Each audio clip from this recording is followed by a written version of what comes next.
Our journey from Oregon to Canada's Maritimes continues today, and this week we find ourselves in Michigan. Here, history meets adventure, quiet towns, weathered lighthouses, and the wild beauty of Lake Superior. We'll search the shoreline for Yooperlites. Are you finding any, Brad? Yeah. Explore the Shipwreck Museum near the haunting site of the Edmund Fitzgerald. And then take a big step forward, attempting to cross into Canada. For those new to our channel, I'm Jolynn. This is Brad. And our faithful travel companion, Riker. Together, we're exploring North America in our Winnebago Revel 4x4, the SqWatch Dog. Come along with us for another unforgettable SqWatch Dog adventure.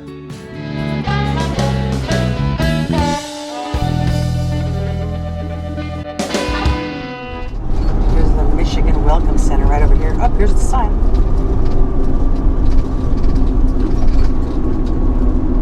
Pure Michigan.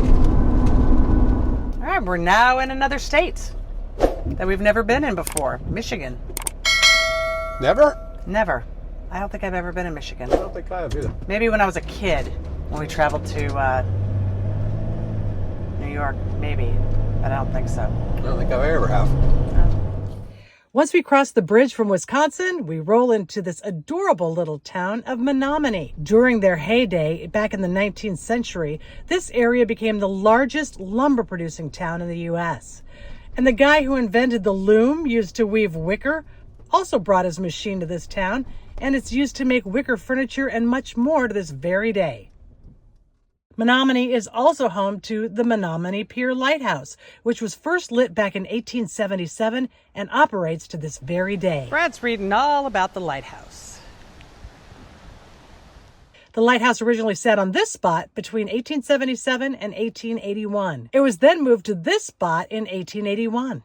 And here it stands today. Check out this lighthouse. This is the Sandpoint Lighthouse in Escanaba, Michigan. It operated from 1868 to 1939. It warned mariners of the spit of land that extended into the little Baie de Noc at the entrance of the Escanaba Harbor.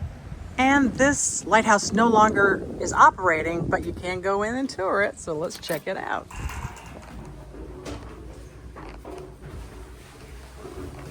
And once you get to the top of the lighthouse, you get a pretty spectacular view of Lake Michigan.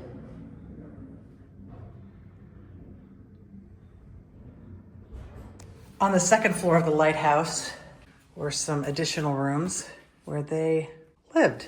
A few bedrooms up here. Teeny tiny, except for this one here. And a creepy doll.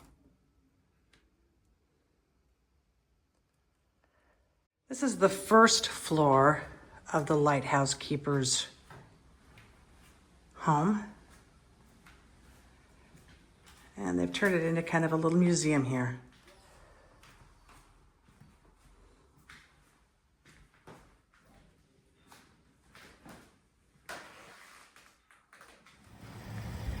Escanaba is also home to Seul's chocolate factory. Watch out, Willy Wonka. When you stop by, you can even get a couple pieces of chocolate. But downtown, they have the sweetest store in town. Look at all these candies and chocolates. Oh my gosh. So they've got all sorts of great gift ideas, but I'm gonna get myself some chocolate and some chocolate-covered potato chips. Yum. Oh, Escanaba, you've been super sweet to us. Yummy. Michigan has so many lighthouses. We continue our tour of Michigan's many, many, many lighthouses by driving past the Manistique East Breakwater Lighthouse. This one was built back in 1916, but as the importance of Manistique as a port town waned, so too did the need for the lighthouse, It was finally sold to a private individual in 2013. Here we are at the Sandpoint Lighthouse, which is French for only choice. And it's because the fur traders and trappers back in the 1800s would come here, and these big storms would come out of Green Bay, and this was their only choice for survival coming off of Mackinac Island here in Lake Michigan. So if you want to go through this lighthouse, it's $8 for adults, $4 for children. So with your admission, you get to go into the lightkeeper's house, the lighthouse itself, and the boathouse. So then this is how you go up into the lighthouse. So here we go, up into the top of the lighthouse. And way down there is Brad and Riker waiting for me.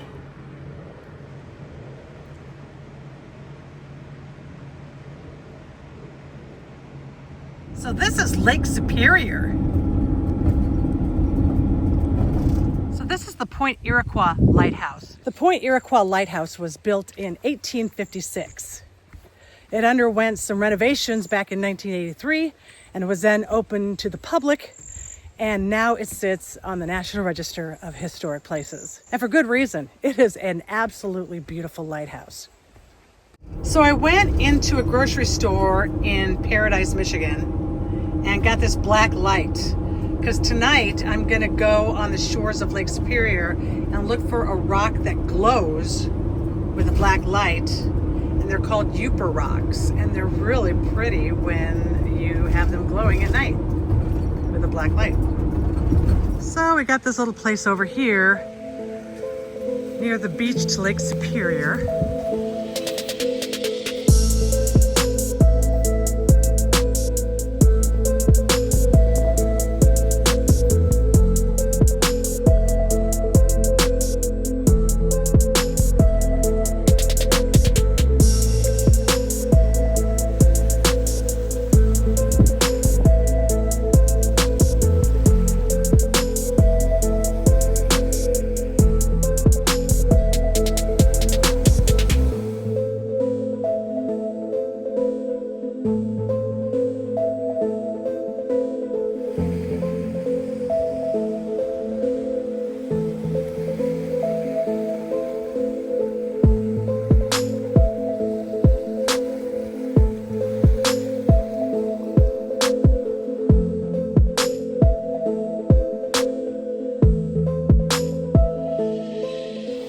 Brad's out looking for Yooperlite rocks.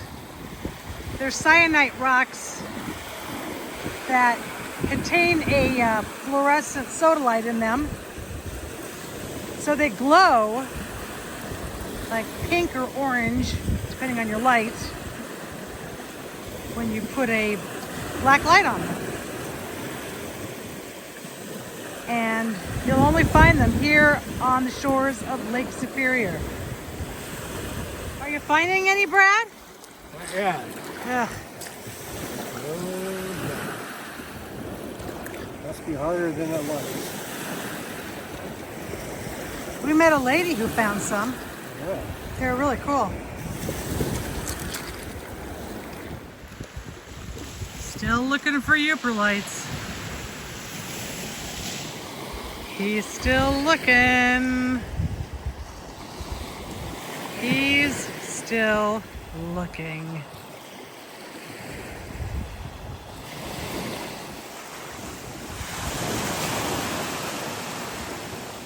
And he's still looking for him. So the mosquitoes were a little thick here last night, but now we are on our way to the Shipwreck Museum. The Shipwreck Museum at Whitefish Point, Michigan is loaded with interesting information on the various ships that sank near this point, including the Edmund Fitzgerald, which was made famous in a song written by singer-songwriter Gordon Lightfoot. 17 miles from this point, the Edmund Fitzgerald went down in a vicious storm 50 years ago on November 10th, 1975. Unfortunately, the lighthouse and its navigation beacon were automated several years prior to the sinking of the iron ore hauler. The night of the wreckage of the Edmund Fitzgerald, 100-mile-per-hour winds knocked out power to the lighthouse and the beacon.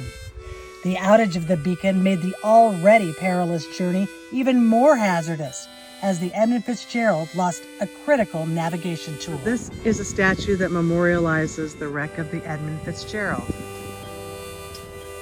If you go into the museum, you'll find the bell that was on the Edmund Fitzgerald. Divers made their way down to the wreckage, brought the bell up, and replaced it with a bell that included the names of the 29 men who perished on that ship.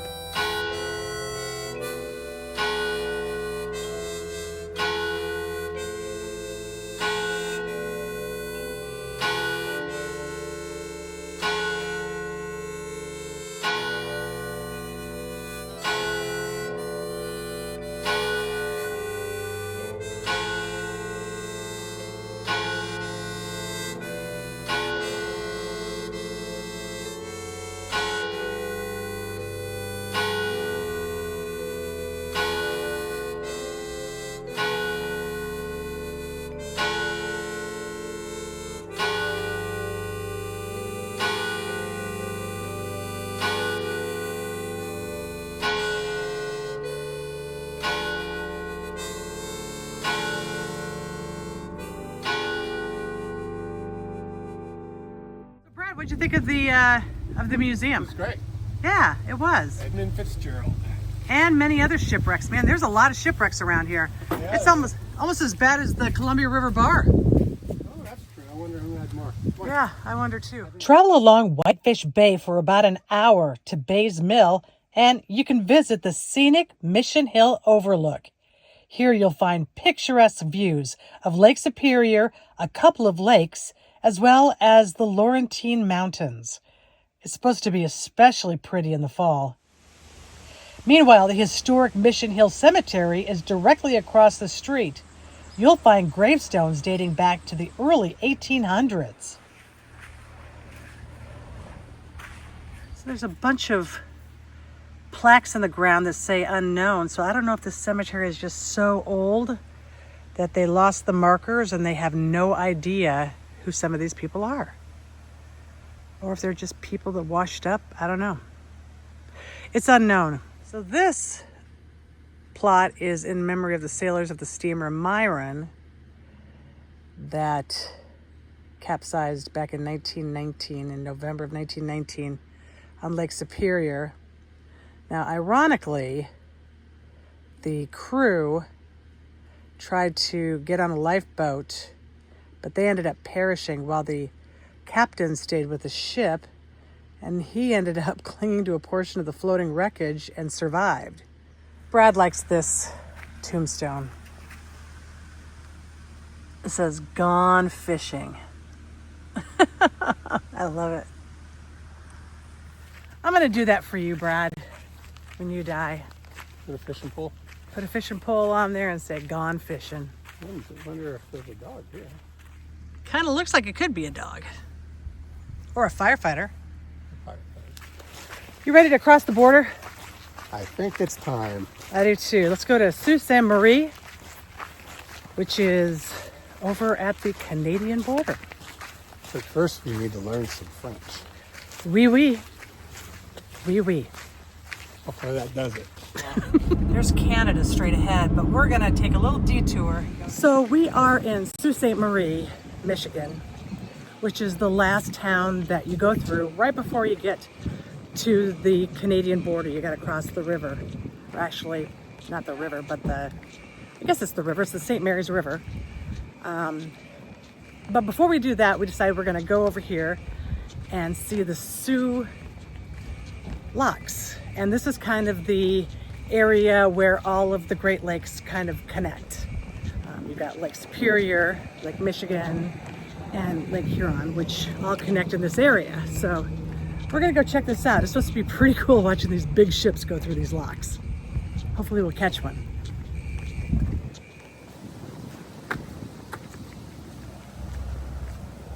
Well, bummer. just heard that the next big ship to come through is probably not going to make it for another 7 hours. So we're going to miss it. But there might be some leisurely little craft that come through. If you've ever been through a lock and dam where big ships go through, it's pretty fun. I've been through a lock and dam on the Snake River, and it was pretty interesting being in a little ski boat where big boats go through. So that boat over there just went through the lock. Lock gates just shut. And now this water is probably gonna go down so that the next boat that comes over on this side can meet the water down there and get into the lock, and then the water will rise again. And then this gate over here will open again and let that boat out. That's how these locks work. They're kind of fun to be inside of one of them. Well, that's a bummer. We just missed that boat coming through, that little boat. Doggone it. And the next big boat isn't coming through for another 7 hours. So we're just gonna head back and try to make our way across the border. What do you say? Let's try it. See if they let us into Canada. All right, let's do it. Go for it. Here we go, across the toll bridge into Canada. So $6.90 to cross the bridge to get into Canada. 2.5 miles. And a 2.5 mile bridge, yeah, to get to customs. Interesting. Here's the locks down here. These here are the Canadian locks. Hey, I think we're coming into customs here and the border to Canada. Oh, look at that. And there's not even a line. That's fantastic. Yay! We're crossing into Canada. Hello. Hi. Where do you live? Portland, Oregon. We're gonna drive to Labrador and then come back through the islands of Maritimes. Newfoundland, Nova Scotia in about 6 weeks, probably. Any gifts for anyone in Canada? No, Any alcohol or tobacco with you guys staying? a couple bottles of wine. Are you how many? I think we have 2. 3. Any fireworks or weapons? No. Alright, have a good day. Okay, Thank you. Why is it always so much easier to cross into Canada than it is to cross into the United States? No. I mean, that was seamless. Yeah. Easy peasy. They didn't even ask us if we had fruits and vegetables. And once again, our mayonnaise survived the trip. So we're now in Ontario, Canada. We've never been to Ontario, Canada before. This is new. So our first night in Canada, we're staying in the Bells Point campground along the St. Mary's River. It's really nice, and we've even got some Canadian geese here to welcome us. We sure hope you enjoyed this video. If you did, like and subscribe, and be sure to hit that notification bell so you're prompted next time we release a video, usually Fridays at 5 o'clock Pacific time. Join us next week as we continue our trek towards Canada's Maritimes. We'll take you to a tiny Ontario town famous for the filming of many Hallmark Christmas movies. Here come the cows. Find out why we had our own personal cow parade. And you won't believe who we met in Ottawa. That's all next week. But in the meantime, happy trails.